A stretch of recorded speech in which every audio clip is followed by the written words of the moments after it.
Oh dear. I am so sorry, but I'm appreciative that you let me know there was no audio. So let me rewind everything I said. I might have hit the audio mute button inadvertently, but thank you very much for that. I appreciate you letting me know. Otherwise, I would have just been speaking to speaking into oblivion. So do me a favor, Jumoke, if you can, send an email to info@praizion.com. Info@praizion.com. Okay. If you're still on, Jumoke, I hope you've not I hope you've not left because I appreciate your kindness in letting me know there was no audio because I'd have probably kept on going for another 50 minutes. Let's see. Okay. Seems like I'm off mute now, so thank you very much. All right, so let's rewind. It's a very good example of how to not run a webinar. Make sure the people can hear you first and make sure you're off mute. Okay, so welcome once again. Sincere apologies for having gone through all that and you didn't even hear what I was saying, but I was saying that the PMI ACP exam is very mindset driven. You have to really tap into that mindset of agility. And I also said the real value from the ACP comes in the training and the instruction. So just go for a higher end quality course where you can have some interaction with the instructor. There's no point taking the ACP exam if you haven't had great instruction. Not because you won't pass it, but because it's an experience that you want to add value to your agile game. See, there's some people who may just take the exam like I did. I passed it, you know, but at the end of the day, it wasn't the best use of time. I should have probably spent more time in the instruction with an instructor like my buddy Roy, who eventually coached me after I got certified. So I'm fortunate I got that instruction. Otherwise, the ACP may not have meant as much because it's not like the PMP that once you get it, everyone worships the PMP, at least in the job space. In this world of ACP, you could be an ACP and nobody would care on the job boards. Because if you go to Monster or Dice or Career Builder, nobody really cares about the ACP very much. They do care about the CSM and the CSP, but PMI ACP is marginal. So I'm not knocking the ACP because I am an ACP, but I'm just giving you some insights to the fact that if you do not have the stellar instruction, it's really no use because you could be certified and it won't mean much. You may go away with all the preconceived, not very well seasoned ideas. So I recommend if you are coming on a program, look for one such as the one on agileprinciple.com. If you have any questions or there's any doubts, at least you know they're going to be addressed, they're going to be tackled. All right. Good deal. All right. NC Worker, welcome. As always, thank you for jumping into these conversations as you always do. Very good to see you. Thank you. And I know that a lot of my friends on the East Coast, they're already tapped out, they're already gone to bed, and rightfully so. In fact, I have a meeting in the next 20 minutes. So I have to get my skates on and be very quick here. But if you have any questions about the ACP exam or anything about Agile, it's always a good time to put it in the chat. Okay, so once again, I want to say thank you to Jumoke for saying, hey, there's no audio. That was very kind because she didn't have to. You see, in the world of Agile, it's all about team sport. Now that someone has jumped in as a great team member to help me out, I can now add value to everyone else by turning on my mic so everybody can hear me. So before that very valuable contribution from Jumoke, I was talking about the exam and I wanted to highlight what is required. So, the educational background, at least high school diploma, and then you need 28 hours of formal training in agile practices. 21 hours are going to be accepted until the past. Now it's 28. So the instruction that you get in agile, it is better, it had better be solid. You need 2 years of agile experience in the past 5 years. If you're from a GAC accredited program, 1 year of agile experience, and 1 year of agile experience and active third party agile certification, current and earned more than a year ago, will also qualify. Or if you have an active PMP certification. So, as opposed to you needing all those experience hours, the PMI have given you many ors, many outs. So, if you have a PMP and you have 28 hours of education in Agile, then this makes it more appealing for the PMPs. Okay? Any questions? Feel free to put the questions in the chat and I'll get to them as soon as possible. So that was a piece I hadn't talked about prior. And now this piece, you have 100 questions that are scored, 20 questions that are not, a total of 120, and you got 3 hours. On the PMP exam, you got 3 hours, 50 minutes. On this exam, you got 3 hours. But you have 60 less questions. Nonetheless, you have to be very quick. You'll be given a break, 10-minute break after 60 questions. Um, don't go on to part two without taking your break, as some people have done in the past by accident. So I would recommend reading this outline, and I put the outline in the chat. For those of you that didn't see the outline, I'm going to put it in the chat again. I think I put it in the chat the first time I was on. So let's grab it and I'll put it in the chat for you. All right. So this outline is pretty much the A to Z for your ACP exam, those of you who are thinking of doing it. And I'm going to go over the ingredients of this exam. When I took my exam, like I said, it was very mindset driven. These days, it has gone a little bit on the technical side of Agile. But if you go over all the contents, there's no reason why you shouldn't pass it, especially if you've got great instruction. So if you're looking to do this, I would recommend going to agileprinciple.com. Agileprinciple.com is our site where you can get a very quick immersion for the ACP exam. So if nothing else, even if you've been for training elsewhere, I would recommend that. And we also have a certification that goes with the training. So if you go over the training online on your own and take our final exam, you will get the Praizion ACN certification, which is Agile Core Navigator, which helps you to navigate transformations in firms of an agile nature. But it also prepares you for the ACP exam. So it's like, getting two badges in one.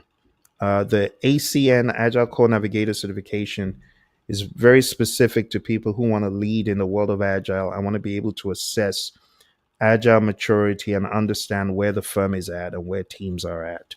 So you can go to agileprinciple.com to check that out. But jumping into what is on this exam, it's broken into 4 domains: mindset, which is Agile mindset, leadership, product, and delivery. Let's jump in real quick. In PMI's usual style, they've got tasks and enablers. So the domain one, the mindset domain, this is all about the agile principles and the values and about how to apply them. So first task is about early experimentation. This is the hallmark of agile. You build an increment, you introduce it into the world of the customer, you get feedback, you innovate, you improve, right? Task 2 is embracing an agile mindset, understanding that it's all about the customer. That's our highest priority. And we always want to put individuals and interactions first over processes and tools. There's some additional terminology here that you need to know. like Stacy model, Stacy matrix, a Cinefin model, and so on. Task three is promoting collaborative team environments, which makes sense in the world of Agile. It's all about the team. Task four is about being transparent, making status, progress, process, and all that accessible to all. Task five is about psychological safety. You want it to be a safe space. So you will get questions that test you on what will your actions be if a team member did X or Y. And you have to understand the best option is the one that helps people feel safe psychologically. Task six, shorten feedback loops as opposed to big or long loops like in the world of predictive. We would rather use shorter loops so that we can not only maximize value but also get feedback ASAP. Task seven is about embracing change, which is a hallmark of Agile. Going over to domain two, leadership. Leadership in the world of Agile is decentralized. It's different from the world of predictive, where it's generally centralized, centered around the project manager. But in this world, everyone is looked at as a leader. Now, looking at you as an Agile practitioner who may be in other environments that are more hybridized or are more project focused but agile, the agile practitioner should possess necessary skills and knowledge to effectively lead within an agile team. But at the same time, we got to understand that it's not about us. It's about us making people feel comfortable to step out and lead, to make a collaborative team environment. So, task one, it's about empowering the team, understanding that you hired bright people, they can get it done, they can lead themselves. In the world of Agile, we talk about the mutual accountability society, kind of joke about that because everyone's accountable to everyone else. Okay. All right. Task two, facilitate problem resolution. So even though we're in the world of Agile, you still need to have a cause and effect mindedness so that you understand the root cause of an impediment and you're able to resolve it with the team. Knowledge sharing is big in the world of Agile. Things like communities of practice, uh, retrospectives, these are ways that you can share knowledge.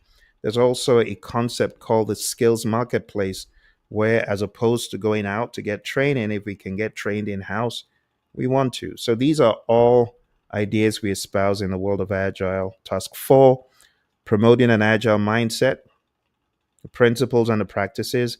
This is something that you would do as an Agile practitioner, as a leader. You would lead a charge, you'd recognize, you would celebrate, and you would encourage Agile behavior. Task five, promoting shared vision and purpose. So, your role as a practitioner and as a leader, because in a lot of organizations, you might be the very first Scrum Master or the very first Agile champion. So, promoting shared vision and purpose is something you want to espouse, facilitating conflict management, helping people to understand there's nothing wrong in conflict if it's effectively managed. In fact, constructive disagreement constantly is a hallmark of a mature agile team. That takes us to domain three, product. So, in the world of agile, when we talk about products, the product backlog is the first thing that comes to mind, as well as the product owner. And agile practitioners are expected to have this deep understanding of how things should work: Scrum, Kanban, Lean, and you should be able to apply that to your projects. And you will be tested on Lean. You'll be tested on the seven wastes in some instances. So make sure you look up the seven wastes and how that applies, right? Just Google Tim Wood or Tim Woods, seven wastes, Lean. It'll come up with some good ideas for you. All right. So task one, you got to refine the product backlog.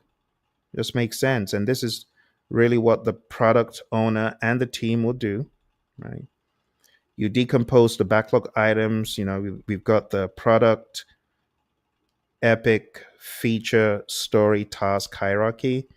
So as you're refining the backlog, you're breaking down items, you're clarifying them, You might even be involved in some estimating of the items.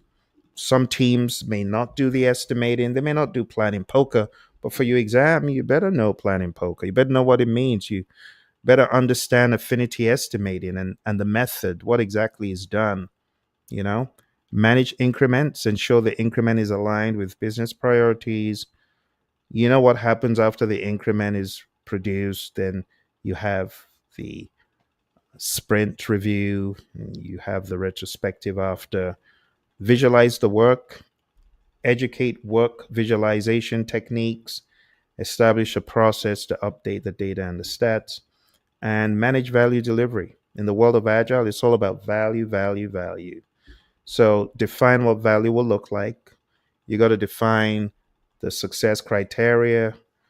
On a smaller level, you got to define acceptance criteria for every story, but you also need to understand the definition of done, concepts like the definition of ready. If we're talking about a product backlog, you're going to make sure that before the work is actionable, it is independent and negotiable, and it is indeed value.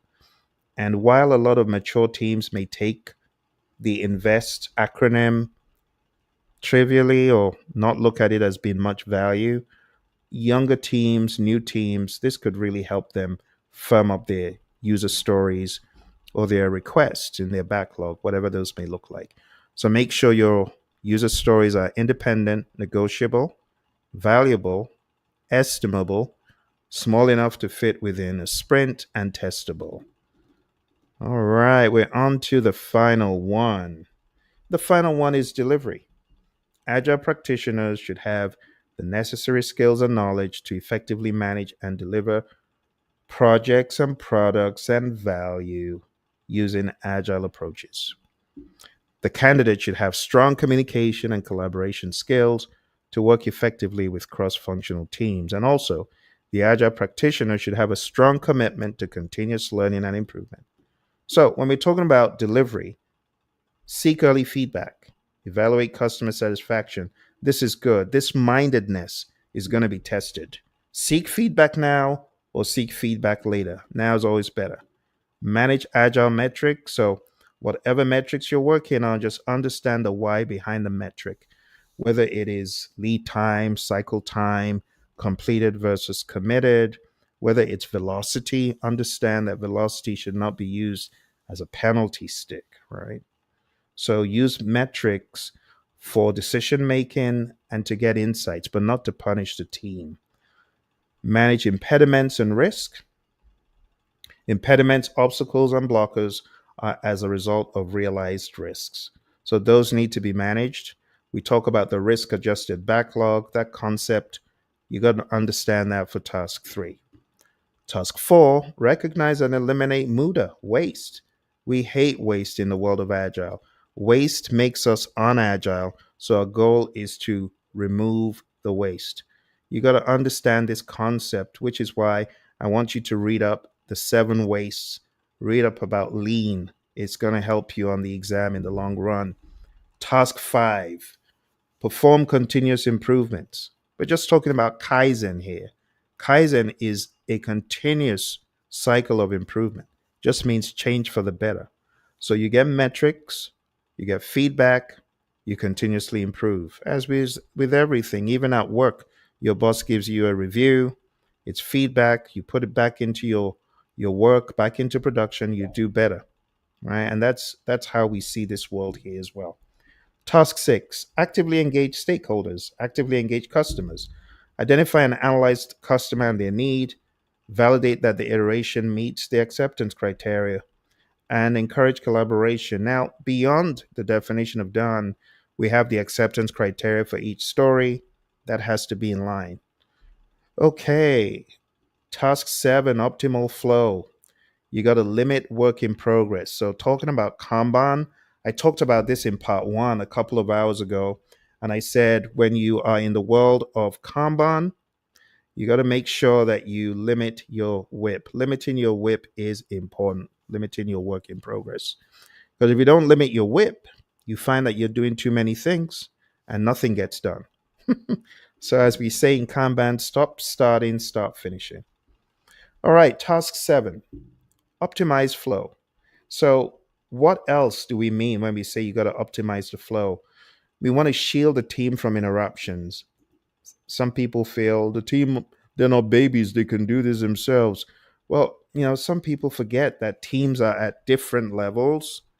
There was a post very recently that said, well, all this talk about the scrum master defending the team, they're not invalids, they can do it themselves. And I just felt that person was going off on a rabbit trail. Here it is on the exam anyway.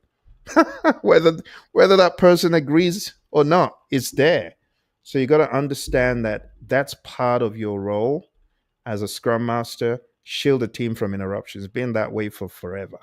There's some things is it's just not worth arguing about. And then use metrics to analyze and improve the flow, lead time, cycle time, things like that. Okay, and then you got a whole bunch of tools and techniques. I would highly recommend reading these. We go over these in agileprinciple.com. Agile analysis and design, agile estimation tools, communication tools like information radiators, metrics such as velocity, lead time, as I mentioned, defect rates, even earned value management. You got to understand earned value management, EVM, is really all about the budgeted cost of work performed. So you got to understand that metric. So if you're asked to calculate CPI or SPI for an agile project, you got to understand what that means. So the number of story points that you said you would do versus the number of story points you actually did do, that's a metric, and so on and so forth. So I would advise you to open up the Agile Practice Guide, get a little bit into the EVM piece there. You very well could get a question on that on the exam. Planning, monitoring, and adapting metrics, process improvement metrics, product quality, risk management, value based prioritization, all of these tools and techniques. Highly advise you go through them with a fine tooth comb. Leave no stone unturned. If you get into a brick wall and you feel I don't understand what this is, remember you got AI. AI is your friend. And that takes us to the close out slide. We got a close out slide for the world of artificial intelligence and agile. I shared a little bit of it with you in the beginning, but now I'm going to share the rest. Okay, this is going to go very quick, I promise. We're going to be done in about a minute. Okay, here we go. All right, so how can AI help agile leaders lead better? Simple things. Better situational awareness. Detect early signs of dysfunction by feeding your AI tool with the right data. Aggregate team signals like velocity, sentiment, and quality. And lead with empathy and evidence as a result of the analyses you do with AI. Could also help you enhance your decision making. You could simulate outcomes of scope, resource, backlog changes, and just lead with transparency and strategic clarity. You'll be amazed if you ask the AI tool, coach me so that I can be better. You'll get personalized coaching, learning resources. It will also give you ideas about your facilitation style, and it will enable you to encourage adaptive and reflective leadership. All right. Those are just a few ideas I wanted to share with you, my friends. Thank you so much for joining. I appreciate you, and I wish you all the very best as you get ready for your ACP, you get ready for your CAPM, your PMP, whatever you're working on.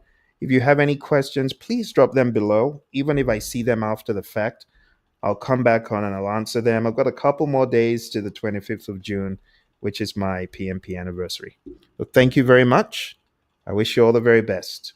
Thank you once again, Jumoke. If you end up watching this, do send that email. I look forward to speaking to you all soon. Bye.